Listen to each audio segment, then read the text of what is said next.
আজকে চলে এসেছি আবার একটা নতুন লেসন প্ল্যান এবং পড়ানোর ভাবনা চিন্তা নিয়ে। আগে আমরা আমাদের বেশ কিছু অনলাইন ক্লাসেস আপলোডেড হয়েছে, তোমরা প্রত্যেকে সেগুলো থেকে পড়াশোনা করেছো, উপকার পেয়েছো। আজকে আমরা নতুন একটা বিষয়, যেটা তোমাদের সেমিস্টার 3 এর ইউনিট 2-তে 1 নম্বর যে অধ্যায়টা, সেটা নিয়ে আমরা আজকে আলোচনা করব, যেটা হচ্ছে utilization of food, metabolism of carbohydrates, proteins and fats. আমি Moumita Banerjee, assistant teacher of nutrition, Santoshpur Shri Gauranga Vidyapith. আমার সঙ্গে আছেন। নমস্কার, আমি জয়া চক্রবর্তী, সহশিক্ষিকা, ঢাকুরিয়া পরেশনাথ বালিকা বিদ্যালয়। তো এক্ষুনি মৌমিতা ম্যাডাম যেটা বললেন, আমরা কিন্তু বিগত বেশ কয়েকটা ভিডিওতে আমরা অলরেডি জেনে গেছি যে কিভাবে খাদ্য আস্তে আস্তে আমাদের দেহের মধ্যে ভাঙে, অর্থাৎ পরিপাক পদ্ধতি সম্পর্কে আমাদের একটা ধারণা হয়েছে। এবং এই পরিপাক পদ্ধতিতে ব্যবহৃত বিভিন্ন রকম পাচক রস, পাচক গ্রন্থি যেগুলো রয়েছে, সেগুলো সম্পর্কেও আমরা অবগত হয়েছি।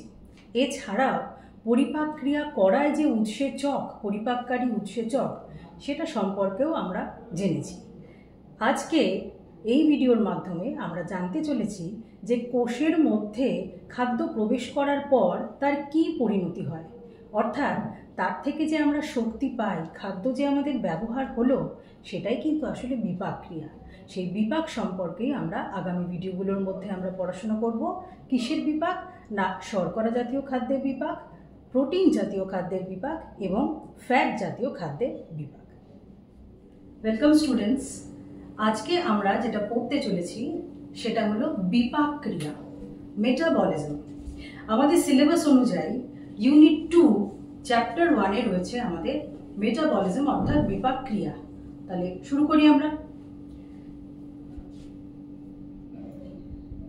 আমাদের চ্যাপ্টার 1-এ রয়েছে ইউটিলাইজেশন অফ ফুড অর্থাৎ metabolism of carbohydrate, protein and fat. বিপাক ক্রিয়ার মাধ্যমে কিভাবে দেহে শর্করা, প্রোটিন এবং ফ্যাট ব্যবহার হয়, সেটাই রয়েছে আমাদের এই চ্যাপ্টারে। এই ভিডিওর মাধ্যমে আমরা শুধুমাত্র কোন অংশটা পড়ব না, আমরা পড়ব বিপাক, তাও আবার শর্করার বিপাক। তাহলে শর্করার বিপাক শুরু করার আগে আমরা একটু জেনে নেব বিপাক ব্যাপারটা কি। Metabolism meaning and types. দেখো, বিপাক কথাটার ইংরাজি শব্দ হলো মেটাবলিজম।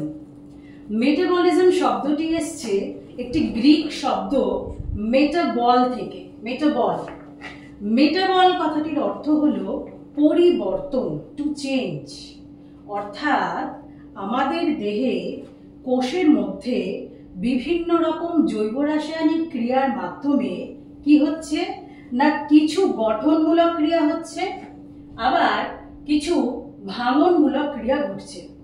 তাহলে এই যে ভাঙনমূলক ক্রিয়াগুলো যে ঘটছে আর গঠনমূলক ক্রিয়া যে ঘটছে, যেটাকে আমরা বলছি কনস্ট্রাকটিভ অ্যান্ড ব্রেকডাউন, এই দুটোকে একসাথে মিলিয়ে নামটা কি দেওয়া হয়েছে? মেটাবলিজম। তাহলে এবার আমরা জানবো যে এই গঠনমূলক ক্রিয়াটা কি আর ভাঙনমূলক ক্রিয়াটা কি। গঠনমূলক অর্থাৎ কনস্ট্রাকটিভ মেটাবলিজম আমরা দেখতে পাচ্ছি, তাকে নাম দেওয়া হয়েছে অ্যানাবলিজম অর্থাৎ উপচিতি বিপাক ক্রিয়া। এবং কোষের মধ্যে যে ভাঙনমূলক বিপাক ক্রিয়াগুলো ঘটে অর্থাৎ ব্রেকডাউন মেটাবলিজম, তাকে বলা হয় ক্যাটাবলিজম বা অপচিতি বিপাক ক্রিয়া। এবার আমাদের মনে প্রশ্ন জাগছে, যেটা কোথায় হয়? এটা লিভিং প্রোটোপ্লাজম অর্থাৎ জীবিত কোষের মধ্যে এই ঘটনাগুলো ঘটে চলেছে। তাহলে কারা করছে এই ঘটনাগুলো? না, brought about by metabolic enzymes.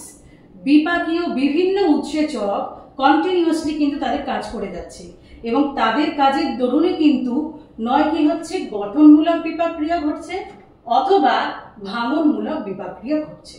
তাহলে আমরা কি জানলাম? দেহের মধ্যে এই যে গঠনমূলক আর ভাঙনমূলক যে বিপাক ক্রিয়াগুলো ঘটছে, সেই বিপাক ক্রিয়াগুলো ঘটার দরুন কি হচ্ছে না, একসাথে সমষ্টি করে আমরা নামটা কি বলছি না, বিপাক। এবং গঠনমূলককে আমরা কি নাম দিচ্ছি? গঠনমূলককে আমরা নাম দিচ্ছি উপচিতি বিপাক এবং ভাঙনমূলককে আমরা নাম দিচ্ছি অপচিতি বিপাক। অর্থাৎ আমরা কি পড়লাম, আমরা পড়লাম কনস্ট্রাকটিভ মেটাবলিজম এবং ব্রেকডাউন মেটাবলিজম। অর্থাৎ উপচিতি কনস্ট্রাকটিভ মেটাবলিজম, যেটাকে আমরা বলছি অ্যানাবলিজম, আর অপচিতি অর্থাৎ ভাঙনমূলক যে বিপাক ক্রিয়া, যেটাকে আমরা বললাম ক্যাটাবলিজম। তাহলে আশা করছি তোমরা বুঝতে পারলে যে বিপাক ব্যাপারটা কি, কোথায় হচ্ছে, কারা করছে এবং কত রকমের হতে পারে। এবারে আমরা চলে যাব এর পরবর্তী স্লাইডে। আমাদের এর পরের স্লাইডে কি রয়েছে, যেটা আমরা এক্ষুনি পড়লাম, উপচিতি আর অপচিতি সেটা কিভাবে ঘটছে। দেখো আমরা এখানে দেখতে পাচ্ছি যে ক্ষুদ্র ক্ষুদ্র কিছু মলিকিউল রয়েছে, কিছু অণু রয়েছে। তারা কি করছে, তারা জুড়ছে, তারা একসাথে মিলে জুড়ে অর্থাৎ গঠনমূলক বিপাক ক্রিয়া করে তারা কি করছে, একটা বৃহৎ অণু তারা তৈরি করলো। তারা কি তৈরি করলো, তারা একটা বৃহৎ অণু তৈরি করলো। আমরা দেখতে পেলাম এখানে দেখছি সব ক্ষুদ্র ক্ষুদ্র অণুগুলো দেখতে পাচ্ছি। এবং কার সাহায্য নিল, তারা নিল কিন্তু শক্তির সাহায্য নিল। অর্থাৎ শক্তি কিন্তু এখানে ব্যবহার হচ্ছে, হওয়ার ফলে কি হচ্ছে, একটা বৃহৎ অণু এখানে তৈরি হলো। অর্থাৎ ম্যাক্রোমলিকিউল, লার্জ মলিকিউল, বৃহৎ অণু তৈরি হয়েছে। এই যে তৈরি হওয়া, এইটা যে বিপাক ক্রিয়ার অংশ, তাকেই আমরা কি বললাম, উপচিতি বিপাক। এবং এখানে আমরা কি দেখতে পেলাম, ক্ষুদ্র অণু জুড়ে তৈরি করলো বৃহৎ অণু এবং বিপাকীয় শক্তি কিন্তু এখানে ব্যবহার হলো। এবার ঠিক উল্টোটা আমরা দেখব, অর্থাৎ যেখানে ভাঙনমূলক বিপাক ক্রিয়া ঘটছে। এখানে আমরা দেখতে পাচ্ছি বৃহৎ একটি অণু, সেই বৃহৎ অণু ভাঙছে, ভেঙে ক্ষুদ্র ক্ষুদ্র অণুতে বিভাজিত হয়ে যাচ্ছে, ভেঙে যাচ্ছে। এবং এই ভাঙনের ফলে কি ঘটছে না, শক্তি মুক্তি ঘটছে, রিলিজ অফ এনার্জি। তাহলে যে বিপাক ক্রিয়ায় বৃহৎ অণু ভেঙে ক্ষুদ্র অণুতে রূপান্তরিত হচ্ছে, সেই বিপাক ক্রিয়াকে আমরা কি বলছি, আমরা বলছি অপচিতি বিপাক বা ক্যাটাবলিক রিঅ্যাকশন বা ক্যাটাবলিজম। তাহলে আমরা এই স্ক্রিনটার মাধ্যমে আমরা জানতে পারলাম যে এই বিপাক ক্রিয়া গঠনমূলক এবং ভাঙনমূলক অনুযায়ী আমরা কটা ভাগে ভাগ করতে পারি এবং তাদের পার্থক্যটা কিছুটা আমরা দেখলাম। এবারে আমরা চলে যাচ্ছি তাহলে দেহের মধ্যে, কোষের মধ্যে এটা কিভাবে হচ্ছে। দেখো আমরা বাঁদিকে দেখতে পাচ্ছি সেই ক্ষুদ্র অণু, যেটা আমরা আগের স্লাইডে দেখেছিলাম। ক্ষুদ্র অণু তারা কি করছে, এটিপি শক্তি ব্যবহার করছে, করার ফলে তারা একটু বড় অণু করলো ম্যাক্রোমলিকিউল, তার থেকেও আরো বড় অণু করলো ম্যাক্রোমলিকিউল, জুড়ে জুড়ে পলিমার তৈরি হলো। ছিল ক্ষুদ্র অণু, তারা বিভিন্ন রকম অন্তর্বর্তী বিপাকীয় যৌগ তৈরি করছে এবং তার ফলে তারা কি করছে, একটা ম্যাক্রোমলিকিউল তৈরি করছে, বৃহৎ অণু। এবং আরো জুড়ে তারা কি তৈরি করলো, তোমার পলিমার তৈরি করলো। তাহলে এই যে টোটালটা কি হচ্ছে না, ক্ষুদ্র অণু থেকে আস্তে আস্তে বিভিন্ন পর্যায়ে শক্তি ব্যবহার হচ্ছে, সেই শক্তি ব্যবহারের ফলে কি হচ্ছে, একটা পলিমার তৈরি হচ্ছে। তাহলে এটাই কিন্তু অ্যানাবলিজম, উপচিতি বিপাক। এবার ঠিক উল্টোটা, ভাঙছে, এই যে পলিমার বৃহৎ অণু সেটা ভাঙছে, ক্ষুদ্র অণু হলো, আরো ক্ষুদ্র অণু হলো। এবং প্রত্যেকটা ধাপে কি হচ্ছে, এই যে ভাঙার ফলে যে শক্তি বেরোচ্ছে, সেই শক্তির মুক্তি যে ঘটছে, সেই শক্তিটা কে নিয়ে নিচ্ছে, এডিপি আর পিআই সংযুক্তিকরণ হচ্ছে, অ্যাডেনোসিন ডাইফসফেট আর ইনঅর্গানিক ফসফেট, এরা জুড়ে কি তৈরি করছে, এটিপি তৈরি করছে। তাহলে আমরা দেখতে পাচ্ছি খুব সহজভাবে আমরা কি বলতে পারি, অ্যানাবলিজম সেখানে কি হচ্ছে, ক্ষুদ্র অণু জুড়ে বৃহৎ অণু হচ্ছে এবং অবশ্যই শক্তির প্রয়োজন হচ্ছে। এবং ক্যাটাবলিজম অর্থাৎ অপচিতি বিপাকে আমরা কি দেখতে পাচ্ছি না, বৃহৎ অণু আস্তে আস্তে ভাঙছে, ভেঙে ক্ষুদ্র অণু তৈরি হলো এবং একই সাথে শক্তির মুক্তি ঘটছে। এবার আমরা চলে যাচ্ছি এর পরের স্লাইডে। ওই একই কথা আরেকটু আমরা ভালো করে বোঝার চেষ্টা করি।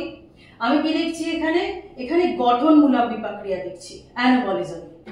ক্ষুদ্র যে অণু বারবার বলেছিলাম, আমাদের দেহে ক্ষুদ্র অণু কোষের মধ্যে প্রোটিন থেকে অ্যামিনো অ্যাসিড পায়, বিভিন্ন শর্করা পায়, ফ্যাটি অ্যাসিড এবং নাইট্রোজেন যুক্ত ক্ষার, সব কি করছে, অ্যানাবলিজম তারা একসাথে বিক্রিয়া করছে, জুড়ে তৈরি করছে কমপ্লেক্স মলিকিউল, বৃহৎ অণু, অর্থাৎ protein, polysaccharide, lipid, nucleic acid.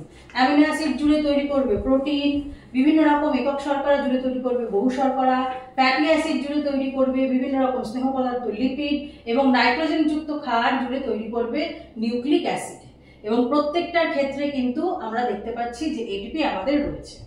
এবার ঠিক উল্টোটা, অর্থাৎ ক্যাটাবলিজম, একই জিনিস, প্রোটিন, কার্বোহাইড্রেট, পলিস্যাকারাইড, লিপিড, তারা ভেঙে নয় কার্বন ডাইঅক্সাইড, জল এবং অ্যামোনিয়া দিচ্ছে, ঠিক আছে? এবং এর ফলে কি হচ্ছে, শক্তি আমরা পাচ্ছি, সবই কিন্তু কেমিক্যাল এনার্জি। এছাড়াও এই বিপাক ক্রিয়ার দরুন কি হচ্ছে, কিছু রিডিউসিং ইকুইভ্যালেন্ট তৈরি হচ্ছে, যেটাকে আমরা বলছি NADPH, আরো আছে FeDH2, তারাও কিন্তু পরবর্তী পর্যায়ে শক্তি দেয় আমাদের। কিভাবে দেয় সেটা আমরা পরে দেখব। তাহলে আশা করি তোমরা মোটামুটি বুঝেছো যে বিপাক ব্যাপারটা কি, কোথায় হয়, কত ধরনের বিপাক। এইবার আমরা চলে যাচ্ছি পরবর্তী পর্যায়ে। এবার আমরা চলে যাচ্ছি কিভাবে ভাঙে। কোষের মধ্যে গিয়ে খাদ্য, আমরা জানি শর্করা, প্রোটিন এবং ফ্যাট আমাদের খাদ্য, কোষের মধ্যে পৌঁছে গেছে, শোষণের পর আত্তীকরণ ঘটেছে, কোষের মধ্যে ঢুকেছে। এইবার কি হচ্ছে, সেখানে ভাঙছে, ভেঙে আমরা শক্তি পাবো। তাহলে কোষের মধ্যে আমাদের কারা কারা উপস্থিত রয়েছে? কোষের মধ্যে আমাদের উপস্থিত রয়েছে প্রোটিন, শর্করা এবং ফ্যাট, ঠিক আছে? এবং তারা কি তৈরি করছে, প্রোটিন থেকে অ্যামিনো অ্যাসিড পেয়েছি আমরা, বহু শর্করা থেকে একক শর্করা পেয়েছি, এবং ফ্যাট ভেঙে আমরা ফ্যাটি অ্যাসিডের গ্লিসারল পেয়েছি। তারা কি করছে, প্রথম ধাপে আমরা দেখলাম যে বৃহৎ অণুগুলো কি করছে, ভাঙছে, প্রত্যেকটাই কিন্তু ভেঙেছে, ভেঙে ক্ষুদ্র অণুতে রূপান্তরিত হয়েছে। দ্বিতীয় ধাপে কি হচ্ছে, প্রত্যেকটার থেকে কিন্তু বিশেষ বিপাকীয় পথে তৈরি হচ্ছে একটা অন্তর্বর্তী যৌগ, বিপাকীয় যৌগ, যার নাম হচ্ছে অ্যাসিটাইল কোয়ে। অর্থাৎ শর্করা ভাঙুক, ফ্যাট ভাঙুক বা প্রোটিন ভাঙুক, বিপাকীয় পথ শেষ হওয়ার মধ্যে একটা অন্তর্বর্তী যে যৌগ রয়েছে তার নাম হচ্ছে অ্যাসিটাইল কোয়ে। এবং এটি একটি বিশেষ চক্র, যাকে বলা হয় TCA চক্র, তার মাধ্যমে কিন্তু শক্তি উৎপন্ন করে। এবার এইটাকেই আমরা একটু বিস্তারিত আলোচনাতে আমরা যাচ্ছি।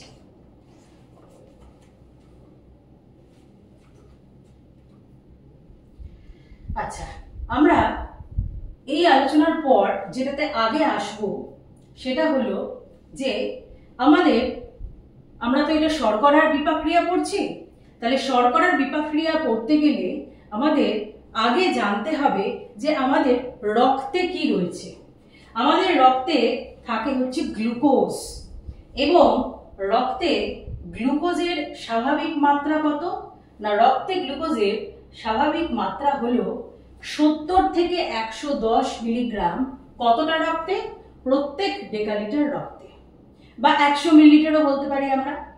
এবার ধরে নিচ্ছি এইটা হচ্ছে গিয়ে নর্মাল কন্ডিশন, স্বাভাবিক অবস্থা, অর্থাৎ 70 থেকে 110 মিলিগ্রাম করে গ্লুকোজ রয়েছে প্রত্যেক 100 ml রক্তে। যখন এই চিনির মাত্রা বা গ্লুকোজের মাত্রা বাড়তে থাকবে, তখন সেটা নিশ্চয়ই 70 থেকে 110 থাকবে না, তার থেকে অনেক বেশি বেড়ে যাবে। ধরে নিলাম সেটা বাড়তে বাড়তে হয়ে গেছে 180 মিলিগ্রামের বেশি। যখন রক্তে গ্লুকোজের মাত্রা, কতটা রক্তে না 100 ml রক্তে যখন গ্লুকোজের মাত্রা 180 মিলিগ্রামের বেশি হয়ে যাবে, তখন সেই কন্ডিশনটাকে, সেই অবস্থাটাকে বলা হয় হাইপারগ্লাইসেমিয়া। এবং ঠিক উল্টোটা, কোনো কারণে যদি রক্তে গ্লুকোজের মাত্রা কমে যায়, অর্থাৎ কমে কতটা এলো, 70 থেকে 110 যদি নর্মাল হয়, তাহলে নিশ্চয়ই তার থেকে কম হয়ে গেছে, বিলো 70, 40 থেকে 60 মিলিগ্রাম গ্লুকোজ প্রত্যেক 100 ml রক্তে। তখন যে ঘটনাটা ঘটে বা তখন রক্তের যে অবস্থা, সেটাকে আমরা কি বলে থাকি, হাইপোগ্লাইসেমিয়া। তাহলে আমরা বিগত কয়েকটা ভিডিওতে আমরা ক্লাস করেছি, বা স্কুলেও আমরা ক্লাস করেছি, আমরা জেনেছি যে খাবারই আমরা খাই না কেন, আলটিমেটলি শর্করা জাতীয় যা খাবার খাচ্ছি সেটা একক শর্করা গ্লুকোজে রূপান্তরিত হয়, এবং সেই গ্লুকোজটা শোষিত হওয়ার পর রক্তে মেশে, এবং রক্তের মধ্যে এই গ্লুকোজটা থেকে একটা স্বাভাবিক মাত্রা বজায় রাখে। কি স্বাভাবিক মাত্রা? এখনই বললাম, 70 থেকে 110 মিলিগ্রাম প্রত্যেক 100 ml রক্তে। এবার এই যে স্বাভাবিক মাত্রা, এই স্বাভাবিক মাত্রাটা কোনো কারণে যদি নিচে নেমে যায় তখন সেই অবস্থাকে কি বলা হয়? হাইপোগ্লাইসেমিয়া। হাইপো মানে কম, গ্লাই মানে গ্লুকোজ, আর এমিয়া মানে রক্ত, অর্থাৎ রক্তে গ্লুকোজ কম। একই রকম ভাবে হাইপারগ্লাইসেমিয়া, হাইপার মানে হচ্ছে বেশি, গ্লাই হচ্ছে গ্লুকোজ, এমিয়া হচ্ছে রক্ত, তাহলে রক্তে গ্লুকোজের মাত্রা বেশি। বোঝা গেল জিনিসটা? তাহলে আমরা যে খাবার খাচ্ছি শর্করা জাতীয় খাবার, রক্তে সেটা গ্লুকোজের মাত্রাটাকে নিয়ন্ত্রণ করছে বা সেই খাদ্যের দরুন তারতম্য হচ্ছে। এছাড়াও কিন্তু আমাদের দেহে আরো অনেক ঘটনা ঘটে যার দ্বারা কিন্তু এই যে আমরা বারবার বলছি নর্মাল লেভেল, সেই ঘটনাগুলোর জন্যই কিন্তু এই নর্মাল লেভেলটা বজায় থাকছে। কি করে থাকছে সেটা দেখার জন্য আমাদের তার আগে একটা বিশেষ চক্র আমরা দেখব। সেই চক্রটার নাম হচ্ছে কোরি চক্র। কোরি চক্র বিজ্ঞানী কোরি তিনি এটা আবিষ্কার করেছিলেন এবং তার নাম অনুযায়ী এই চক্রটির নামকরণ করা হয় কোরি চক্র। তাহলে কোরি চক্রতে আমরা কি দেখতে পাচ্ছি? এখানে আমরা দেখতে পাচ্ছি মাংসপেশি এবং আমরা দেখতে পাচ্ছি যকৃৎ। আর এই যে মাঝখানের এই যে অংশটা, এটা হচ্ছে আমাদের রক্ত, ব্লাড। ঠিক আছে? অর্থাৎ ব্লাডে আমরা দেখতে পাচ্ছি গ্লুকোজ, আবার কখনো দেখতে পাচ্ছি ল্যাকটেট। তাহলে কি এমন হচ্ছে যে রক্তে একবার গ্লুকোজ বাহিত হচ্ছে, আবার ল্যাকটেটও কিন্তু বাহিত হচ্ছে। তাহলে চলো দেখে নি কি হচ্ছে ঘটনাটা। যদি আমি এদিক থেকে শুরু করি, আমি দেখছি রক্তের গ্লুকোজ রূপে প্রবেশ করলো কোথায়? মাংসপেশিতে। এবং মাংসপেশিতে একটি বিশেষ বিপাকীয় ক্রিয়ার দ্বারা গ্লুকোজ থেকে পাইরুভেট তৈরি হলো। গ্লুকোজ থেকে পাইরুভেট তৈরি হয় গ্লাইকোলিসিস প্রক্রিয়ার মাধ্যমে, সেটা আমরা ভিডিওর পরবর্তী পর্যায়ে করছি। তাহলে এই যে পাইরুভেট যে তৈরি হলো, এই পাইরুভেটটা আর পাইরুভেট রূপে থাকছে না, মাংসপেশিতে এটা রূপান্তরিত হয়ে যাচ্ছে ল্যাকটেট রূপে। এবং এই ল্যাকটেট রূপে সেটা কোথায় চলে যাচ্ছে? রক্তে। এই জায়গাটা রক্ত, ঠিক আছে? রক্তে চলে যাচ্ছে। তাহলে কি দেখলাম? গ্লুকোজ রক্ত থেকে গ্লুকোজ রূপে মাংসপেশিতে প্রবেশ করলো, করার পর মাংসপেশির মধ্যে গ্লুকোজ রূপান্তরিত হয়ে গেল পাইরুভেটে, এবং পাইরুভেট থেকে পরবর্তী পর্যায়ে তৈরি হলো ল্যাকটেট। ল্যাকটেটটি চলে যাচ্ছে রক্তে, এবং রক্তের ল্যাকটেট রূপে চলে যাচ্ছে কোথায়? চলে যাচ্ছে যকৃতে। যকৃতে গিয়ে কি হলো? ল্যাকটেটটি রূপান্তরিত হলো পাইরুভেটে, এবং পাইরুভেট থেকে ফের তৈরি হলো গ্লুকোজ, এবং এই গ্লুকোজ রূপে আবার কোথায় চলে যাচ্ছে? রক্তে। তাহলে আমরা কি দেখলাম? আমরা দেখলাম একটা চক্রাকার পদ্ধতিতে ঘটনাটা ঘটছে। কিরকম ঘটছে? প্রথমে রক্তে গ্লুকোজ রূপে মাংসপেশিতে প্রবেশ করছে, সেখানে রূপান্তরিত হচ্ছে ল্যাকটেটে, ল্যাকটেটটা ল্যাকটেট রূপে যাচ্ছে রক্তে, আবার ল্যাকটেটটা যকৃতের মধ্যে প্রবেশ করছে ল্যাকটেট রূপে, এবং সেখানে রূপান্তরিত হয়ে যাচ্ছে গ্লুকোজে, ফের সেটা আবার রক্তে চলে যাচ্ছে গ্লুকোজে। অর্থাৎ চক্রাকার একটা আবর্তন আমরা দেখতে পাচ্ছি। কিরকম আবর্তন? না, রক্তের গ্লুকোজ মাংসপেশিতে প্রবেশ করছে, ল্যাকটেটে রূপান্তরিত হচ্ছে, মাংসপেশির ল্যাকটেট রক্ততে প্রবেশ করছে, ল্যাকটেটটি যকৃতে প্রবেশ করছে, এবং যকৃতে ল্যাকটেট গ্লুকোজে রূপান্তরিত হয়ে ফের রক্তস্রোতে আসছে। এই যে চক্রাকার আবর্তন, গ্লুকোজ থেকে ল্যাকটেট থেকে আবার পাইরুভেট থেকে গ্লুকোজ, ফের গ্লুকোজ থেকে পাইরুভেট, এই আবর্তনকে বিজ্ঞানী কোরি তার নাম অনুযায়ী নাম দিয়েছিলেন কোরি চক্র। এবং এই কোরি চক্র কিন্তু একটি বিশেষ বিপাকীয় পথ শর্করার, যার দ্বারা কিন্তু বলতে পারা যায় যে রক্তে অনেকটাই স্বাভাবিক মাত্রা আমরা মেনটেন করতে পারি। এবারে আমরা কোরি চক্র পড়ার পর আমরা চলে যাচ্ছি, এটা তো আমরা দেখে নিয়েছি যে কিভাবে মেনটেন হয়। এবার এই যে বারবার বলছি আমি যে রক্তে নর্মাল গ্লুকোজের মাত্রা 70 থেকে 110 এটা মেনটেন হয়, হ্যাঁ, এটা নিয়ন্ত্রিত হয়। কিভাবে নিয়ন্ত্রিত হয়? এর জন্য থাকছে কিন্তু দুটো খুব প্রয়োজনীয় হরমোন। কি কি হরমোন?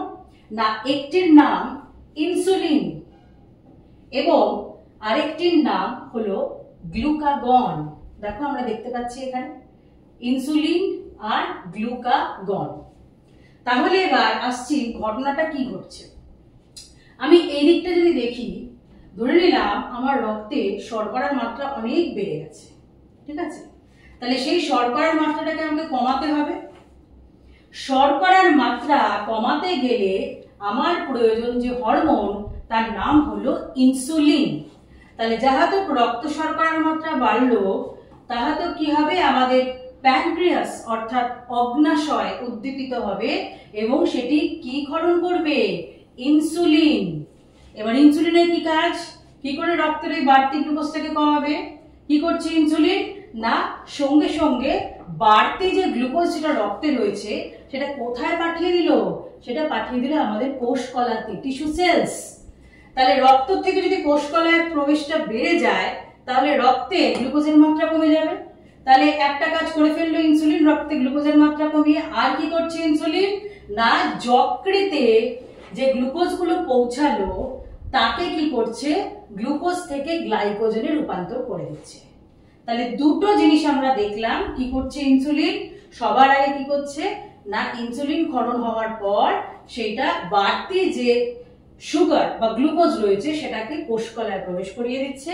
এবং দ্বিতীয়ত কি করছে, যেটা যকৃতে প্রবেশ করেছে তাকে কি করলো না, গ্লাইকোজেনে রূপান্তর করে দিচ্ছে। তাহলে আমি বাড়তি গ্লুকোজ আর রক্তে পাচ্ছি না, সহজেই কি হলো, ইনসুলিন দ্বারা রক্তে গ্লুকোজের মাত্রাটা আবার নেমে গেল। নেমে কতটা এলো না, আবার স্বাভাবিক মাত্রাতেই এলো। এবার আসছি উল্টো ঘটনা। কিরকম উল্টো ঘটনা না, উল্টো ঘটনাটা হলো যে যখন রক্তে গ্লুকোজের মাত্রা নেমে গেছে তখন কি হবে, তখনও কিন্তু আমাদের প্যানক্রিয়াস কাজ করছে, অগ্নাশয় কাজ করছে। কিভাবে কাজ করছে না, আরেকটি হরমোন ক্ষরণ করে যার নাম হচ্ছে গ্লুকাগন। এই গ্লুকাগন হরমোনের কাজ কি না, এই গ্লুকাগন হরমোনের কাজ হলো যখনই রক্তে শর্করার মাত্রা কমে যাচ্ছে তখন গ্লুকাগন কি করছে, সেই যে গ্লাইকোজেন তৈরি করে রেখে দিয়েছিল ইনসুলিন, সেই গ্লাইকোজেনকে ভাঙছে, ভেঙে গ্লুকোজে পরিণত করছে গ্লুকাগন। আর এই বাড়তি গ্লুকোজটা তখন আবার কোষকলায় চলে যাচ্ছে, রক্তে চলে যাচ্ছে, যার ফলে কি হচ্ছে না, রক্তে শর্করার মাত্রাটা আবার বেড়ে যাচ্ছে। তাহলে গ্লুকাগন কি করলো, যকৃতে যে সঞ্চিত গ্লাইকোজেন তাকে ভাঙলো, ভেঙে গ্লুকোজে রূপান্তরিত করলো এবং ফের সেটা কোথায় পাঠিয়ে দিল, সেটা রক্তস্রোতে পাঠিয়ে দিল। যার ফলে সেই যে রক্ত শর্করার মাত্রা কমে গেছিল সেটা কি হলো, আবার বেড়ে গেল। তাহলে আমরা দেখলাম কিভাবে প্রধান দুটো হরমোন, একটি হলো ইনসুলিন আরেকটি হলো গ্লুকাগন, তারা কখন কাজ করছে, কিভাবে কাজ করছে এবং কাজ করার দরুন তারা কিভাবে আমাদের রক্তের মধ্যে শর্করার মাত্রাটাকে তারা বজায় রাখছে। কতটা বজায় রাখছে, একেবারে স্বাভাবিক মাত্রায় বজায় রাখছে, 70 থেকে 110 মিলিগ্রাম প্রত্যেক ডেকালিটার রক্তে। এইবার তাহলে পুরো ব্যাপারটাকে যদি আমি জিস্ট ছোট্ট করে বোঝাতে যাই, যে কি হচ্ছে, রক্তে উচ্চ শর্করার মাত্রা, সঙ্গে সঙ্গে হাইপোগ্লাইসেমিক হরমোন ইনসুলিন ক্ষরণ হচ্ছে, সে রক্তে শর্করার মাত্রা কমিয়ে দিচ্ছে। আবার রক্তে শর্করার মাত্রা যখন অতিরিক্ত মাত্রায় বেড়ে যাচ্ছে তখন ইনসুলিন যেহেতু কাজ করলো, এবার ঠিক উল্টোটা, যখন রক্ত শর্করার মাত্রা লো, যখন কমে যাচ্ছে তখন গ্লুকাগন হরমোন কাজ করছে, করে আবার সেটাকে কমিয়ে দিচ্ছে। তাহলে এই যে ইনসুলিন আর গ্লুকাগন, এদের ডুয়াল যে কাজ, একসাথে যে কাজ, তারা কাজটা করে একে অপরের কিন্তু উল্টো কাজ করে আমাদের রক্তের শর্করার মাত্রাটা বজায় রাখছে। এবার আসছি আমি একটা বিশেষ অবস্থা যার নাম হলো কি, গ্লাইকোসোরিয়া। আমরা আগের স্লাইডগুলোতে দেখেছি যে রক্তে যখন গ্লুকোজের মাত্রা 180 মিলিগ্রাম পার ডেকালিটারের বেশি হয়ে যায় তখন আমরা সেটাকে বলছি হাইপারগ্লাইসেমিয়া। তাহলে দেহ তো এতটা উচ্চ, রক্তের মধ্যে এতটা উচ্চ গ্লুকোজের সঙ্গে সে তো সবসময় অভ্যস্ত নয়। তাহলে অভ্যস্ত যেহেতু নয়, তাহলে বৃক্ক কিন্তু তার স্বাভাবিক কাজ আর করতে পারবে না। বৃক্কর স্বাভাবিক কাজ কিন্তু তখন বিঘ্নিত হবে। কিরকম বিঘ্নিত হবে না, বৃক্ক তখন কি করবে, ভালো করে সেটাকে ধরে রাখতে পারবে না। হ্যাঁ, অর্থাৎ যে পরিশ্রুত করছে আমাদের বৃক্ক, যে পরিশ্রুত করছে সেই কাজটা কিন্তু কোনো রকম ভাবে ব্যাঘাত ঘটবে। ঘটার ফলে কি হবে, ওই যে বাড়তি চিনি, বাড়তি গ্লুকোজ, সেটা কিন্তু মূত্রের মাধ্যমে নির্গত হবে। অর্থাৎ আমরা কি বলতে পারি, excess sugar is excreted in urine, অর্থাৎ মূত্রে কিন্তু চিনি বা গ্লুকোজের উপস্থিতি আমরা দেখতে পাবো। এবং মূত্রে যদি গ্লুকোজের উপস্থিতি পাওয়া যায়, শর্করার উপস্থিতি যদি পাওয়া যায়, তাহলে এটাকে বলা হয় গ্লাইকোসুরিয়া। এবং এই শর্করাটা যদি পার্টিকুলারলি গ্লুকোজ হয়, তখন সেটাকে বলা হয় গ্লুকোসুরিয়া। তাহলে আমরা তিনটে জিনিস পড়লাম। প্রথমত আমরা অলরেডি আগে জেনে গেছি রক্তে শর্করার মাত্রা যদি 180 মিলিগ্রাম প্রত্যেক 100 ml রক্তে বেড়ে যায়, তাহলে সেই ঘটনাটাকে আমরা বলেছিলাম হাইপারগ্লাইসেমিয়া। হাইপারগ্লাইসেমিয়া হলে প্রথম কি হবে, ব্যাপারটা আমাদের বৃক্ক সঠিকভাবে কাজ করতে পারবে না, কিডনি কাজ করতে পারবে না। তাহলে যেহেতু পাচ্ছে না, তখন বাড়তি গ্লুকোজটা বের করে দেবে। হ্যাঁ, গ্লুকোজ রূপে বের করলে তখন নাম দেওয়া হচ্ছে গ্লুকোসুরিয়া।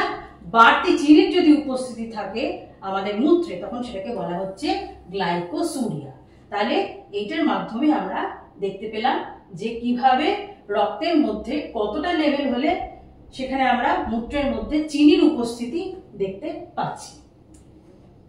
এইবার আমরা চলে যাচ্ছি আমাদের বায়বীয় শ্বসন বা সবাত শ্বসন, অ্যারোবিক রেসপিরেশন। সেখানে দেখো আমরা কি দেখতে পাচ্ছি, অনেকগুলো ধাপ দেখতে পাচ্ছি। ঠিক আছে, কি কি ধাপ দেখতে পাচ্ছি? প্রথমে আমরা দেখতে পাচ্ছি যে এখানে গ্লুকোজ কি হচ্ছে, গ্লুকোজ আমরা দেখতে পাচ্ছি পাইরুভেটে রূপান্তর হচ্ছে। এটার কি নাম? এটার নাম হচ্ছে গ্লাইকোলাইসিস। তারপরে কি দেখতে পাচ্ছি, এটা কিন্তু পুরোটা কোষ, এই হলুদটা কিন্তু পুরোটা কোষ। আর কোষের মধ্যে এই যে আমরা গোলাপি দেখতে পাচ্ছি, এটা হচ্ছে আমাদের মাইটোকন্ড্রিয়া। তাহলে কোষের মধ্যে রয়েছে, অথচ মাইটোকন্ড্রিয়ার বাইরে আমরা বলতে পারি সাইটোপ্লাজম। তাহলে সাইটোপ্লাজমে গ্লুকোজ থেকে প্রথমে হচ্ছে পাইরুভেট। এই পদ্ধতিটাকে বা এই বিপাকীয় পথটাকে বলা হচ্ছে গ্লাইকোলাইসিস। এবং তারপর কি হচ্ছে, তারপর একটা বিশেষ চক্র রয়েছে যার নাম হচ্ছে সাইট্রিক অ্যাসিড চক্র। সেখানে এই পাইরুভেটটা প্রবেশ করলো, সেটা দ্বিতীয় ধাপ। এবং তৃতীয় ধাপে আমরা কি দেখতে পাচ্ছি, আরো একটি পদ্ধতি রয়েছে যার নাম অক্সিডেটিভ ফসফোরাইলেশন এবং ইলেকট্রন ট্রান্সপোর্ট চেইন। ঠিক আছে, এইখানে আবার কি হচ্ছে, সবকটার ক্ষেত্রে আমরা কি দেখতে পাচ্ছি যে আমরা কিন্তু কি পাচ্ছি, শক্তি, এটিপি।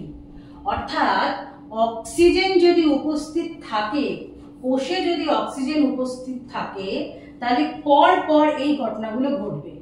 গ্লাইকোলিসিস হবে, টিসিএ চক্র হবে, এবং তারপর ইলেকট্রন ট্রান্সপোর্ট চেইন দ্বারা কি হচ্ছে না, আমরা দেখতে পাচ্ছি যে এটিপি উৎপন্ন হচ্ছে। এবার এটাকে আরেকটু ভালো করে বুঝতে গেলে আমরা চলে যাব আমাদের পরবর্তী স্লাইডে। সেখানে যেটা আমরা আগে দেখলাম, ওই ধাপগুলো আমরা পরপর দেখে নিই। অর্থাৎ আমাদের যে সবাত শ্বসনের যে বিভিন্ন পর্যায়, অক্সিজেন যদি পাওয়া যায়, কোষের মধ্যে যদি অক্সিজেন অ্যাভেলেবল থাকে, তাহলে সবাত শ্বসন ঘটে। শ্বসন পর্যায় হচ্ছে কি, শ্বসন পর্যায় হচ্ছে যে বিভিন্ন বিপাকীয় পথে আমাদের কোষের মধ্যে যে খাদ্যগুলো প্রবেশ করলো, সেই খাদ্যের ভাঙনের দ্বারা আস্তে আস্তে কি হচ্ছে, অক্সিজেনের উপস্থিতিতে শক্তির মুক্তি ঘটছে। এটাকেই আমরা বলছি সবাত শ্বসন। তাহলে সবাত শ্বসন কিন্তু একটা বিক্রিয়াতে ঘটছে না, অনেকগুলি বিক্রিয়ার সমষ্টি বা অনেকগুলি বিপাকীয় ধাপের সমষ্টি। কি কি বিপাকীয় ধাপগুলো এক্ষুনি আমরা দেখলাম। প্রথমে হচ্ছে কি গ্লাইকোলাইসিস, তারপরে হচ্ছে কি পাইরুভেটটা জারণ হচ্ছে, তারপর কি ঢুকছে, পাইরুভেটটা ক্রেবস চক্রের মাধ্যমে প্রবেশ করে আলটিমেটলি কি হচ্ছে, ইলেকট্রন ট্রান্সপোর্ট চেইন দ্বারা শক্তির মুক্তি হচ্ছে।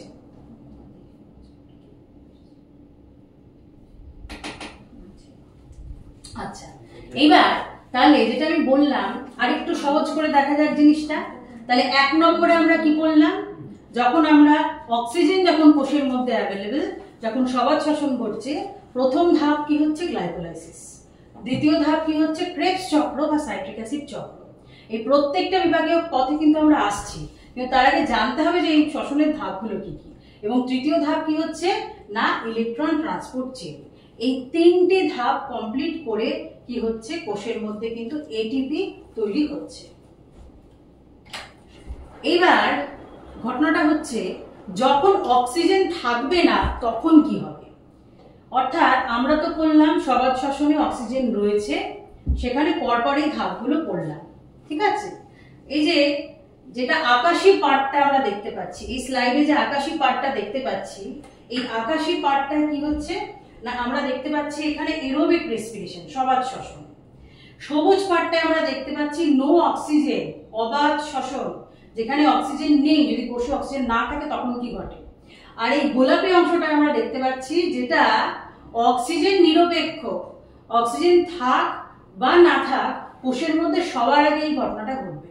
কি হচ্ছে না গ্লুকোজ থেকে পাইরুভিক অ্যাসিড যে রূপান্তর হয়, এই বিক্রিয়ার নাম হচ্ছে গ্লাইকোলাইসিস।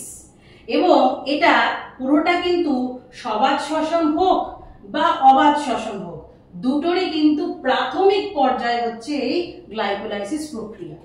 এবার দুটো ঘটনা ঘটতে পারে, এক অক্সিজেন যদি থাকে তাহলে কি হবে, আর অক্সিজেন যদি না থাকে তাহলে কি হবে। যদি অক্সিজেন না থাকে তাহলে দুটো ঘটনা ঘটতে পারে, এক যেটা কিনা প্রাণীদের দেহের মধ্যে কি হচ্ছে ল্যাকটিক অ্যাসিড উৎপাদন হয়, এই পাইরুভেট থেকে ল্যাকটেট তৈরি হলো যদি অক্সিজেন না পাওয়া যায়। আর যদি অক্সিজেন না পাওয়া যায় ইস্টের দেহে, তখন সেটা তৈরি করে হচ্ছে ইথানল। তাহলে দুটো জিনিস আমরা পেলাম অবাধ শ্বসনে, যেখানে অক্সিজেন না থাকার দরুন এই যে পাইরুভিক অ্যাসিড তৈরি হয়েছিল সেটা কি কি তৈরি করে দিচ্ছে, ল্যাকটিক অ্যাসিড এবং ইথানল। অর্থাৎ এই সবুজটা পুরোটাই হচ্ছে আমার যদি অক্সিজেন না থাকে তখন। এবার আমি চলে যাচ্ছি যদি অক্সিজেন থাকে তাহলে কি ঘটছে। ওই যে আমরা আগের স্লাইডগুলোতে দেখলাম, প্রথমে গ্লাইকোলাইসিস হচ্ছে, তারপর ক্রেবস চক্র হচ্ছে, তারপর অক্সিডেটিভ ফসফোরাইলেশন হচ্ছে। অর্থাৎ এই তিনটে ধাপ তখনই ঘটবে যখন অক্সিজেন রয়েছে, কিন্তু গ্লাইকোলাইসিস ঘটতে গেলে কিন্তু আমার অক্সিজেনের প্রয়োজন লাগবে না। তাহলে আমরা এই স্লাইডের মাধ্যমে জানলাম যে সবাত শ্বসন এবং অবাধ শ্বসন ঘটনাটা কি ঘটছে কোষে। এবার আমরা চলে যাচ্ছি গ্লাইকোলাইসিস। ঠিক আছে, গ্লাইকোলাইসিসে কি হচ্ছে দেখো, গ্লুকোজ কোষের সাইটোপ্লাজমে ভাঙছে, ভাঙতে ভাঙতে ভাঙতে ভাঙতে কি তৈরি করলো, পাইরুভেট। কি হচ্ছে এখানে ঘটনাটা, এটা 10টা ধাপে ঘটছে ঘটনাটা। 10টা ধাপে ঘটনাটা ঘটছে। কিরকম ঘটছে ঘটনা না, একদম প্রথমে আমরা দেখতে পাচ্ছি কোষের মধ্যে সাইটোপ্লাজমে গ্লুকোজ। তাহলে আমি যদি সংজ্ঞা আকারে বলতে চাই যে গ্লাইকোলাইসিস ব্যাপারটা কি না, সেখানে কি হচ্ছে না গ্লুকোজ যে বিপাকীয় পথে বিভিন্ন উৎসেচকের দ্বারা অক্সিজেনের অনুপস্থিতিতে কোষের সাইটোপ্লাজমে কি তৈরি করছে, পাইরুভেট তৈরি করছে এবং সামান্য এটিপি এবং NADH+H+ তৈরি করছে, তাকে আমরা কি বলবো, গ্লাইকোলাইসিস। তাহলে গ্লাইকোলাইসিসের পর্যায়গুলো আমরা দেখে নিচ্ছি। গ্লুকোজ প্রথমে তৈরি করছে গ্লুকোজ 6 ফসফেট, ছিল গ্লুকোজ হয়ে গেল ফসফেট, কিন্তু 6 ফসফেট। অর্থাৎ গ্লুকোজ আমরা জানি একটা হেক্সোস, 6টা কার্বন রয়েছে, তার 6 নম্বর কার্বনে কে এসে ঢুকলো, ফসফেট। এবং এটা কে করালো, কাইনেজ উৎসেচক, হেক্সোকাইনেজ নামক উৎসেচক এই ঘটনাটা ঘটাচ্ছে। এবং এই যে ফসফেট বর্গ কে দিল, এটিপি কিন্তু একটা ফসফেট বর্গ দিয়ে নিজে কি হয়ে গেল, এডিপি। তাহলে আমরা দেখলাম গ্লুকোজ থেকে গ্লুকোজ 6 ফসফেট হলো। এবারে গ্লুকোজ 6 ফসফেট কি করলো না, গ্লুকোজেরই আরেকটা যমজ ভাই ফ্রুক্টোজ 6 ফসফেট তৈরি করলো। যমজ ভাই কেন বললাম, কারণ বাইরে থেকে দেখতে এক কিন্তু ভিতরে গঠনগতভাবে আলাদা। আণবিক সংকেত লিখতে গেলে আমরা কিন্তু একই লিখবো, কিন্তু গঠনগত যখন আমরা ব্যাপারটায় যাব তখন গ্লুকোজ আর ফ্রুক্টোজ কিন্তু আলাদা, এবং এদেরকে বলা হয় আইসোমার। যার জন্য যে উৎসেচক এখানে কাজ করছে তার নাম হচ্ছে আইসোমারেজ। অর্থাৎ গ্লুকোজ 6 ফসফেট থেকে তৈরি হয়ে গেল ফ্রুক্টোজ 6 ফসফেট। এবার এই যে ফ্রুক্টোজ 6 ফসফেট তৈরি হলো, আরো একটি ফসফেট বর্গ সংযুক্তিকরণ হলো, এবং সেই ফসফেট কে দিচ্ছে, আবারও এটিপি দিচ্ছে, দিয়ে এডিপি কি হয়ে যাচ্ছে, নিজে এডিপি হয়ে যাচ্ছে। কোথায় গেল সেই ফসফেট বর্গটা না, 1 নম্বর কার্বনে ঢুকলো, যার জন্য যা তৈরি হলো তার নাম হচ্ছে ফ্রুক্টোজ 1,6 বিস ফসফেট। বিস কারণ দুটো তৈরি হয়েছে। এইবার কি হচ্ছে, অ্যালডোলেস নামক উৎসেচক দিয়ে কি হবে, এটা ভাঙবে, ভেঙে তৈরি করছে কি, ডাইহাইড্রক্সি অ্যাসিটোন ফসফেট আর গ্লিসারঅ্যালডিহাইড 3 ফসফেট। এই যে ডাইহাইড্রক্সি অ্যাসিটোন ফসফেট, সেটা কিন্তু আবার আরেকটি উৎসেচক রয়েছে কি, ট্রায়োজ ফসফেট আইসোমারেজ।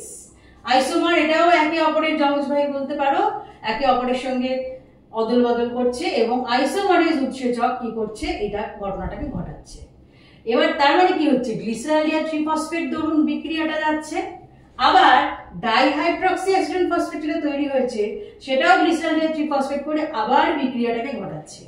অর্থাৎ এই প্রথম যে 5টা বিক্রিয়া ঘটছে তার ফলে পরের যে 5টা বিক্রিয়া সেটা দুবার করে হবে। তাহলে পরের বিক্রিয়াগুলো কি কি? গ্লিসারলের ট্রিফসফেট কি করছে? 1,3-বিস ফসফোগ্লিসারেট তৈরি করছে এবং এখানে হাইড্রোজিনেজ উৎসেচক কাজ করছে। কাজ করে কি করছে? দুটো হাইড্রোজেন বিট করে দিচ্ছে, ফলে NAD ছিল NADH+H+ হয়ে গেছে। 1,3-বিস ফসফোগ্লিসারেট কি হচ্ছে? এবার একটা ফসফেট বর্গ বের করে দিচ্ছে। সেই ফসফেট বর্গ কে নিয়ে নিল? না ADP নিয়ে নিচ্ছে। নিয়ে কি তৈরি করছে? ATP। তাহলে ATP দেখো যেখানেই যেখানেই নয় ব্যবহার হয়েছে অথবা তৈরি হয়েছে কাইনেজ নামটা আমরা পেয়েছি। দেখো এখানে ATP কাইনেজ, আবার এখানে ATP কাইনেজ, সেরকমই এখানেও ATP তৈরি হচ্ছে, এখানেও কিন্তু কাইনেজ উৎসেচক কাজটা করছে। এবার চলে যাচ্ছি, তাহলে একটা ফসফেট বর্গ বেরিয়ে গেল, আমরা কি পেলাম? ATP পেলাম। এবার কি আসছে? 3-ফসফোগ্লিসারেট কি করছে? মিউটেশন করছে। ফসফেট বর্গটা 3 নম্বর কার্বনে ছিল, পৌঁছে গেল কোথায়? 2 নম্বর কার্বনে। যার ফলে মিউটেশন ঘটার ফলে কি হচ্ছে? একটু জায়গাটা অদল বদল করছে ফসফেটটা, এবং যে করাচ্ছে উৎসেচক তার নাম ফসফোগ্লিসারেট মিউটেজ। এইবার কি হচ্ছে? এনলেজ উৎসেচক কি করলো? ফসফোগ্লিসারেটকে তৈরি করে দিল ফসফোএনল পাইরুভেট, এবং ফসফোএনল পাইরুভেট থেকে ফসফেট বর্গ বেরিয়ে গেল এবং বেরিয়ে গিয়ে কি তৈরি হলো? আলটিমেটলি পাইরুভেট বা পাইরুভিক অ্যাসিড। এই যে ফসফেট বর্গ বেরিয়ে গেল, বেরিয়ে যাওয়ার ফলে সেই ফসফেট বর্গ আবার কে নিয়ে নিল? ADP নিয়ে নিল। ADP নিয়ে কি তৈরি করলো? ATP। তাহলে আমরা দেখলাম এই 10টা ধাপে বিভিন্ন রকম উৎসেচকের ক্রিয়ার দ্বারা গ্লুকোজ ভাঙতে ভাঙতে তৈরি করলো পাইরুভেট। ঠিক আছে? তাহলে এইটার আমি যদি আরেকটু সহজ করে আমরা যদি দেখতে চাই, তাহলে ব্যাপারটা কিন্তু অনেকটা এই রকম দাঁড়াচ্ছে। কিরকম দাঁড়াচ্ছে? না, প্রথমটা হচ্ছে তৈরি করার দশা, যেখানে আমার শক্তি ব্যবহার হচ্ছে। দ্বিতীয়টা হচ্ছে কি? আমার শক্তি উৎপন্ন হচ্ছে। প্রথমেই কি ছিল? গ্লুকোজ, আলটিমেটলি তৈরি হয়ে গেল কি? পাইরুভেট। এবার ওই যে বলেছিলাম যে গ্লিসারল ট্রিফসফেট থেকেও এই বিক্রিয়া যাবে, ডাইহাইড্রক্সি অ্যাসিডন ফসফেট থেকেও এই বিক্রিয়া নামবে। তাহলে দুবার ঘটছে। এই যে তলার 5টা ধাপ, এটা দুবার ঘটছে এবং এখানে ATP তৈরি হচ্ছে। হ্যাঁ, যার জন্য পাইরুভেটে কটা তৈরি হয়েছে? আমরা দেখতে পাচ্ছি দুটো কিন্তু পাইরুভেট তৈরি হয়েছে। দুটো পাইরুভেট তৈরি হয়েছে আমরা দেখতে পাচ্ছি। কি দেখো এখানে? দুখানা পাইরুভেট। হ্যাঁ, এগুলো সব কিন্তু দুটো করে তৈরি হয়েছে। এগুলো সব একবার নেমেছে এবং যেহেতু দুবার দুবার করে ঘটছে এই ঘটনাটা, প্রত্যেকটা অণু কিন্তু দুটো করে তৈরি হয়েছে। এবার আমরা চলে যাচ্ছি, তাহলে চট করে দেখে নেব ATPর ব্যাপারটা কি দাঁড়াচ্ছে। আমার অলরেডি এখানে গ্লুকোজ 6 ফসফেটে একটা ATP লেগেছে, আবার ফ্রুক্টোজ 6 ফসফেট থেকে ফ্রুক্টোজ 1,6 ডাইফসফেটে আবার একটা ATP লেগেছে। অর্থাৎ আমার ATP খরচ হলো কত? খরচ হলো কিন্তু আমার দুটো ATP আমার খরচা হয়েছে। এবার আমি দেখবো আমার কটা তৈরি হয়েছে। দেখো এইখানে দুটো তৈরি হয়েছে, এইখানে দুটো তৈরি হয়েছে, তাহলে দুটো 4টে ATP তৈরি হয়েছে। ATP তৈরি হয়েছে কটা? 4টে। তৈরিতে আমরা বলতে পারি 4টে হয়েছে, খরচা হয়েছে দুটো। আবার দেখো এই যে NADH+H+, হ্যাঁ, এই NADH+H+ কিন্তু যখন এটা মাইটোকন্ড্রিয়ার ভিতরে যাবে, এর থেকেও কিন্তু আমরা ATP পাবো। একটা NADH+H+ থেকে, একটা NADH+H+ থেকে আমরা পাবো হচ্ছে 2.5টে করে ATP। তাহলে দুটো আমরা দেখতে পাচ্ছি, এখানে দুটো দেখতে পাচ্ছি। তাহলে আমি কি পাবো? ইন্টু 2 মানে হচ্ছে 5টা পাবো আমি, তাই তো? 5খানা পাবো। তাহলে NADH+H+ এটা তৈরি হয়েছে হচ্ছে সাইটোপ্লাজমে, কোষের সাইটোপ্লাজমে, কিন্তু সেটা শক্তি দিতে পারবে যখন সেটা মাইটোকন্ড্রিয়ায় ঢুকবে। এবং মাইটোকন্ড্রিয়ায় ঢোকার পথ অনুযায়ী NADH+H+ দু রকম ভাবে শক্তি দেয়, দুটো আলাদা পথে যায়। ঠিক আছে? একটা ম্যালেট অ্যাসপার্টেট শাটেল বলা হয়, আর একটা হচ্ছে গ্লিসারলিয়ার ট্রিফসফেট শাটেল বা গ্লিসারল ফসফেট শাটেল। তাহলে দুটো আলাদা পথে দু রকম ভাবে তারা এটিপি দেয়। একটা পথে এক অণু থেকে এক অণু NADH প্লাস H প্লাস দিতে পারে 9 আড়াইটে, অথবা অন্য পথে গেলে সেটা দিতে পারে 1.5টা। এবার এখানে আমার তৈরি হয়েছে কটা? দুটো। তাহলে যদি আড়াইটে আমি ধরি তাহলে 5টা এটিপি পাবো, আর যদি আমি 1.5টা পাই ধরি তাহলে আমি 3টে এটিপি পাবো। ওদিকে আমার তৈরি হয়েছে কটা এটিপি? এখানে দুটো এটিপি আর এখানে দুটো এটিপি, অর্থাৎ 4টে এটিপি অলরেডি আমার পাচ্ছি। তাহলে 4 এর সঙ্গে 5 যোগ করলে আমি পাই 9, আবার 4 এর সঙ্গে 3 যোগ করলে আমি পাই হচ্ছে 7টা এটিপি। তাহলে 9 9টা অথবা 7টা এটিপি আমি পাচ্ছি। কিন্তু আমাকে তো শুধু কতটা পেলাম সেটা দেখলে হবে না, কতটা খরচা হয়েছে সেটাও দেখতে হবে। অলরেডি দুখানা এটিপি আমার খরচা হয়ে বসে রয়েছে। তাহলে 9 এর থেকে 2 বাদ দিতে হবে, অথবা 7 এর থেকে 2 বাদ দিতে হবে। তাহলে আমার মোট এটিপি কত পাচ্ছি আমি গ্লাইকোলাইসিস থেকে? এক অণু গ্লুকোজের যদি জারণ ঘটে, ওটা যদি দুটি অণু পাইরুভেট পাই আমি, তাহলে এটিপি আমি কটা পাচ্ছি? 9 আমি পাচ্ছি 7টা, অথবা আমি পাচ্ছি হচ্ছে 5টা। তাহলে এই স্লাইডের মাধ্যমে আমরা দেখতে পেলাম গ্লাইকোলাইসিস বিপাকীয় পথ, এবং এই বিপাকীয় পথের দ্বারা কিভাবে গ্লুকোজ ভেঙে দুটি অণু পাইরুভিক অ্যাসিড তৈরি করছে, এবং সেটি পরবর্তী পর্যায়ে কটা করে এটিপি তৈরি করছে। এবারে আমরা চলে যাচ্ছি আমাদের পরের স্লাইডে। আমাদের পরের স্লাইডে আমরা কি দেখতে পাচ্ছি?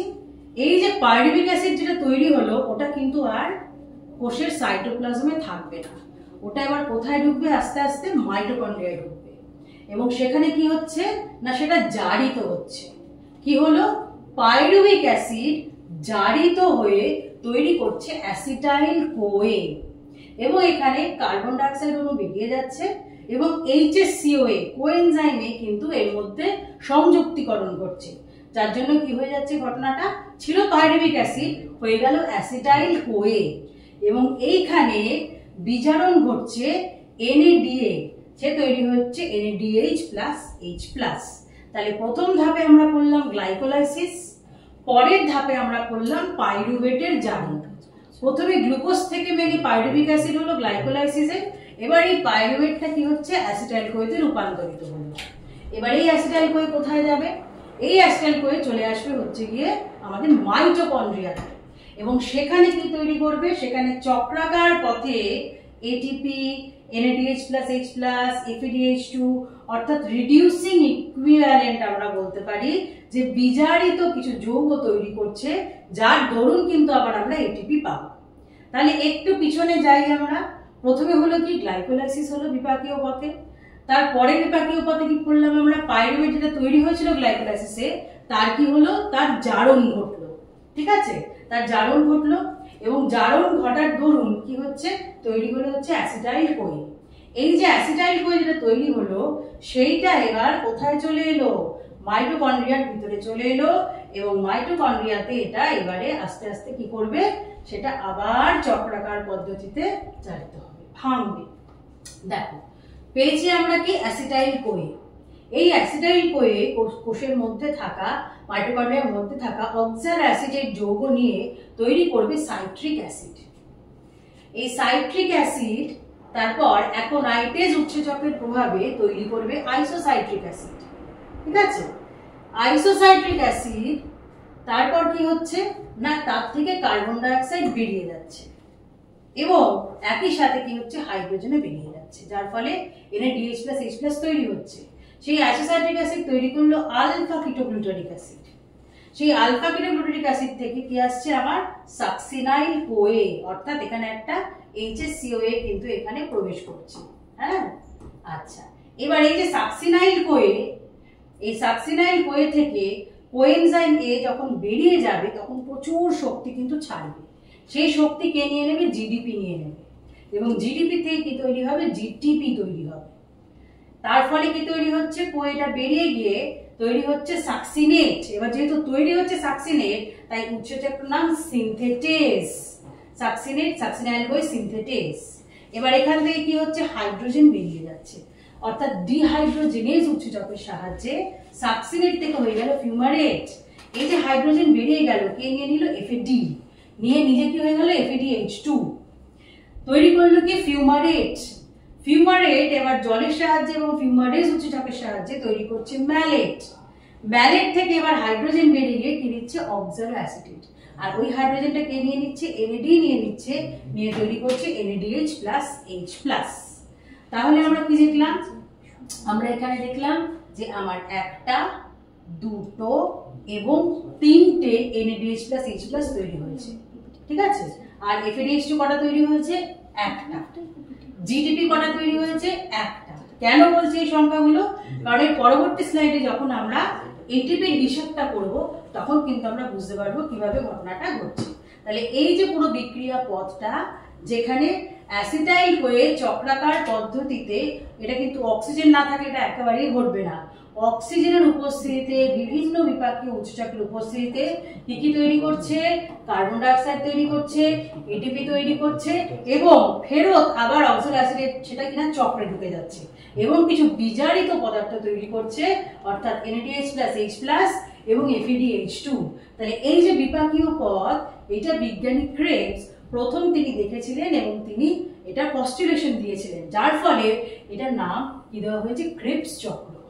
আরো দুটো জিনিস তোমাদের এখানে মাথায় রাখতে হবে এবং এই প্রশ্নটা কিন্তু খুব আসে, যে দেখো আমরা দেখতে পাচ্ছি প্রথম উৎপাদিত যৌগ হচ্ছে কি এই চক্রের, সাইট্রিক অ্যাসিড।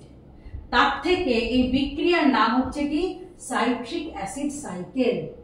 এবং এই যে সাইট্রিক অ্যাসিডের যদি আমি ফর্মুলাটা, যদিও তোমাদের ফর্মুলা পড়ার কোনো প্রয়োজন নেই, তাও এটা জানার জন্য আমি বলছি, সাইট্রিক অ্যাসিডে তিনখানা এরকম কার্বক্সিলিক অ্যাসিড বর্গ রয়েছে। COOH বর্গ কটা রয়েছে, তিনটে, যার জন্য আমরা কি বলছি, ট্রাই কার্বক্সিলিক অ্যাসিড, ট্রাই। এই ট্রাই থেকে এসছে টি, আর এই কার্বক্সিলিক অ্যাসিড বর্গ থেকে এসছে এই নামটা TCA সাইকেল। অর্থাৎ প্রথম উৎপাদিত যৌগ সাইট্রিক অ্যাসিড, তাই নাম সাইট্রিক অ্যাসিড সাইকেল। প্রথম উৎপাদিত যৌগের মধ্যে তিনটি কার্বক্সিল বর্গ রয়েছে, তাই নাম ট্রাই কার্বক্সিলিক অ্যাসিড সাইকেল। এবং বিজ্ঞানী ক্রেবস তিনি এটি প্রবর্তন করেছিলেন, তিনি বুঝিয়েছিলেন, তিনি জানিয়েছিলেন আমাদেরকে, যার জন্য এই সাইকেলটির নাম হচ্ছে কি, ক্রেবস চক্র। তাহলে এই স্লাইডের মাধ্যমে আমরা জানতে পারলাম যে সমাজ শ্বসনে অক্সিজেন পেলে ওই যে পাইরুভেট থেকে অ্যাসিটাইল-কোয়ে যে হয়েছিল, সেই অ্যাসিটাইল-কোয়েটা পরবর্তী পর্যায়ে কি দিল। এবার আমরা চলে যাচ্ছি, তাহলে গ্লাইকোলাইসিসে আমি পেয়ে গেছি অলরেডি NADH থেকে 9, 3টে বা 5টা, কারণ এখানে স্টার দিয়ে দেখো কি বলা রয়েছে, number depends on which shuttle system transfer reducing equivalent to the mitochondria. যে বললাম দুটো আলাদা পথ আছে, একটা পথ দিয়ে যদি NADH+ ঢোকে তাহলে 2.5টি ATP দেবে, আরেকটা পথ দিয়ে যদি ঢোকে তাহলে দেবে হচ্ছে 1.5টা। যদি 1.5টা ঢোকার পথ দিয়ে দেয় তাহলে দুখানা NADH হচ্ছে, তাহলে 1.5টা দিলে হবে হচ্ছে 3টে দেবে। আর যদি 2.5টে পথটা দিয়ে ঢোকে, 2.5টা ATP হওয়ার পথ দিয়ে, তাহলে দুটো NADH+H+ হচ্ছে, তাহলে দেবে হচ্ছে 5টা। তৈরি হয়েছে দুখানা ATP, তাহলে 5 আর 2 7, অথবা 3 আর 2 5। এবার পাইরুভেটের জারণ যখন হয়েছিল আমরা দেখছিলাম দুটো NADH+H+ তৈরি হয়েছে, তাহলে সেটা দুটো, একটা যদি 2.5টে দেয় তাহলে দুটোতে দেবে কটা, 5টা পেয়ে গেলাম আমরা। আর সাইট্রিক অ্যাসিড চক্রতে আমরা দেখলাম যে 6খানা NADH+H+, 6খানা কেন, আমরা দেখেছি 3টে, কিন্তু একবার পাইরুভেট একটা চক্রে হচ্ছে গিয়ে 3টে, কিন্তু পাইরুভেটটা তৈরি হয়েছিল দুখানা। মনে করে দেখো গ্লাইকোলাইসিসে আমরা কি পড়েছিলাম, গ্লাইকোলাইসিসে একটা অণু গ্লুকোজ যদি শুরু করি তাহলে আমরা পাইরুভেট পাচ্ছি দুটো, তাহলে এই চক্রও হবে দুবার, তাহলে 3টে NADH জায়গায় আমরা কি বলতে পারি, আমরা 6টা বলতে পারি। তাহলে 6টা মানে হচ্ছে কি আমার 15টা হবে এখানে, যদি 2.5টে করে ধরি। FADH2 আমার তৈরি হয়েছিল একটা, কিন্তু দুটো যদি ধরি তাহলে আমি এখানে 2FADH2 হচ্ছে। আর কি হচ্ছে না, তার থেকে আমি পাচ্ছি হচ্ছে 3টে, কারণ একটা থেকে দেয় হচ্ছে 1.5, তাহলে দুটো দেবে হচ্ছে 3। আর সাবস্ট্রেট লেভেল ফসফোরাইলেশন, যেখানে সাকসিনাইল-কোয়ে থেকে সাকসিনেট যেখানে তৈরি হয়েছিল সেখানে GTP তৈরি হয়েছিল, একটা GTP মানেই একটা ATP দেবে মাইটোকন্ড্রিয়া এসে, তাহলে সেই GTPটা একটা মানে দুটো, তাহলে দুটো ATP ধরলাম, তাহলে এর ধরুন আরো দুটো, তাহলে আমি যদি টোটাল হিসেব করি তাহলে গ্লাইকোলিসিসে ছিল কি আমার, গ্লাইকোলিসিসে ছিল আমার হচ্ছে গিয়ে 7টা অথবা 5টা। তারপর আমি 5টা পেলাম হচ্ছে গিয়ে যখন জারিত হলো পাইরুভেট থেকে অ্যাসিটাইল-কোয়ে, এবং তারপর আরো অনেকগুলো প্রবেশ করলো, করার ফলে কটা পেলাম আমি পেলাম হচ্ছে 9-30টা অথবা হচ্ছে 32টা। তাহলে এইটা টোটাল আমার এক গ্লুকোজের জারণে আমি কি বলতে পারি, ভীষণ ভীষণ ইম্পর্টেন্ট। কিন্তু এইটা, এই কোয়েশ্চেনটা কিন্তু খুব ইম্পর্টেন্ট, তোমরা জেনে রাখো। এটা কিন্তু আগে আমরা যখন বইগুলো পড়তাম তখন কিন্তু আমরা পড়তাম 38টা বা 36টা, কিন্তু এই যে এখন তো আস্তে আস্তে পরিবর্তন হয়েছে, আরো অনেক চেঞ্জ হয়েছে, তাই আমাকে কিন্তু এই নতুন সংখ্যাটা জানতে হবে। 9-30টা এটিপি অথবা 32টা এটিপি কখন পাবো, যখন এক অণু গ্লুকোজের সম্পূর্ণ জারণ ঘটবে। সম্পূর্ণ জারণ মানে আমার গ্লাইকোলিসিস ঘটবে, তারপরে হচ্ছে কি পাইরুভেটের জারণ ঘটবে, এবং তারপর কি হবে, আমার টিসিএ চক্রে প্রবেশ করবে। এই তিনটে দরুন এক অণু গ্লুকোজের সম্পূর্ণ জারণে আমরা পাবো 9-30টা অথবা 32টা এটিপি। তাহলে এই প্রথম ভিডিওটার মাধ্যমে আমরা কিন্তু অনেকটাই জানলাম শর্করার বিপাক। যদিও শর্করার বিপাক আমাদের এখনো শেষ হয়নি, আমাদের আরো একটা ক্লাসের মাধ্যমে হয়তো আমরা এটা নেব। তাহলে এই ভিডিওটার মধ্যে আমরা প্রথমে জানলাম বিপাক কাকে বলে, বিপাক কত রকমের হয়, তারপর সেই বিপাক ক্রিয়া বিশেষ করে শর্করার বিপাকের দরুনে কিন্তু আমাদের রক্তের শর্করার মাত্রা নিয়ন্ত্রিত হচ্ছে। আমরা স্বাভাবিক পরিমাণটা জানলাম রক্তে কতটা থাকে, এবং রক্তে কতটা পরিমাণ রক্ত থাকলে পরে সেটা ঠিক থাকবে, এবং তার নামগুলো কি কি। যখন রক্তে শর্করার মাত্রা কমে যায় তখন তার কি নাম, বেড়ে গেলে তখন তার কি নাম, কমে গেলে কোন হরমোন কাজ করছে, বেড়ে গেলে কোন হরমোন কাজ করছে, আলটিমেটলি লেভেলটা নরমালে কে আনছে, সেগুলো আমরা জানলাম। তারপর আমরা বললাম একটা বিশেষ চক্র যার দ্বারা কিন্তু রক্তের শর্করাটা কিন্তু নিয়ন্ত্রিত থাকছে। অর্থাৎ গ্লুকোজ কি করছে, গ্লুকোজ এবং ল্যাকটেট এই দুটো মাধ্যমে চক্রাকার পদ্ধতিতে একবার রক্ত থেকে যকৃৎ, যকৃৎ থেকে রক্ত, ফের রক্ত থেকে মাংসপেশি, এবং মাংসপেশি থেকে রক্ত হয়ে ফের যকৃতে ঢোকে। সেই চক্রাকার পদ্ধতি পরিচক্র আমরা পড়লাম। তারপরে আমরা জানলাম হচ্ছে সবাত শ্বসন এবং অবাত শ্বসন। শ্বসন মানে সিম্পল গ্লুকোজটা ভাঙছে, ভেঙে কোষের মধ্যে শক্তি দিচ্ছে, কিন্তু কার সংস্পর্শে এসে, অক্সিজেনের সাহায্যে, সেটা হচ্ছে সবাত শ্বসন। আর অবাত শ্বসন হচ্ছে যখন আমি অক্সিজেনটা পাচ্ছি না। তাহলে অবাত শ্বসন আমরা দেখলাম দুটো পর্যায়ে ঘটছে, নয় সেটা পাইরুভেট থেকে ল্যাকটেট তৈরি করছে, অথবা আমরা বললাম যে ইথেনল বা অ্যালকোহল তৈরি হচ্ছে। আর যদি অক্সিজেন পাওয়া যায় কোষে, তাহলে গ্লুকোজ প্রথমে তো গ্লাইকোলিসিস ধাপটাও কিন্তু সবসময়ই হচ্ছে, অক্সিজেন পাওয়া যাক বা না যাক, কারণ গ্লাইকোলিসিস পথটা যখন সাইটোপ্লাজমে ঘটছে তখন অক্সিজেনের প্রয়োজন হচ্ছে না, তাহলে অক্সিজেন ছাড়াই গ্লাইকোলিসিস প্রক্রিয়াটা ঘটছে। কিন্তু যদি এবার অক্সিজেন পাওয়া যায় তখন সেটা আস্তে আস্তে পাইরুভেটের জারণ হচ্ছে এবং টিসিএ চক্রে ঢুকছে। কিন্তু যদি অক্সিজেন না পাওয়া যায় তখন নয় তৈরি হচ্ছে ইথেনল অথবা হচ্ছে ল্যাকটিক অ্যাসিড। তাহলে তারপর আমরা পড়লাম হচ্ছে গ্লাইকোলিসিসের পর্যায়টা পড়লাম, সেখানে পরপর ধাপে ধাপে কিভাবে কি তৈরি হচ্ছে, দুটি অণু পাইরুভেট তৈরি হচ্ছে গ্লুকোজ থেকে সেটা জানলাম, কত সংখ্যক এটিপি তৈরি হচ্ছে সেটা আমরা জানলাম, 9-5টা বা 7টা। তারপর আমরা দেখলাম সেই পাইরুভেটটা এবার মাইটোকন্ড্রিয়ায় প্রবেশ করবে, তার আগে সেটা জানিত হয়ে অ্যাসিটাইল কোয়ে তৈরি করবে, আমরা বলি অক্সিডেটিভ ডিকার্বক্সিলেশন। সেই অ্যাসিটাইল কোয়েটা আবার কি করবে না, চক্রাকার পদ্ধতিতে মাইটোকন্ড্রিয়ার ভিতরে সেটা কার্বন ডাইঅক্সাইড, জল এবং এটিপি তৈরি করবে, এবং যার দরুন কি হলো, আমরা আলটিমেটলি এবার বলতে পারবো হ্যাঁ, খাদ্যটাকে ভেঙে কোষ কি তৈরি করলো, শক্তি তৈরি করলো। তাহলে এই ভিডিওর মাধ্যমে আমরা শুরুর দিকটা, শর্করা বিপাকের শুরুর দিক অর্থাৎ গ্লাইকোলাইসিস, টিসিএ চক্র, ক্রেবস চক্র এবং ওভারঅল বিপাক ক্রিয়া কাকে বলে সেই সম্পর্কে আমরা অবগত হলাম। Thank you.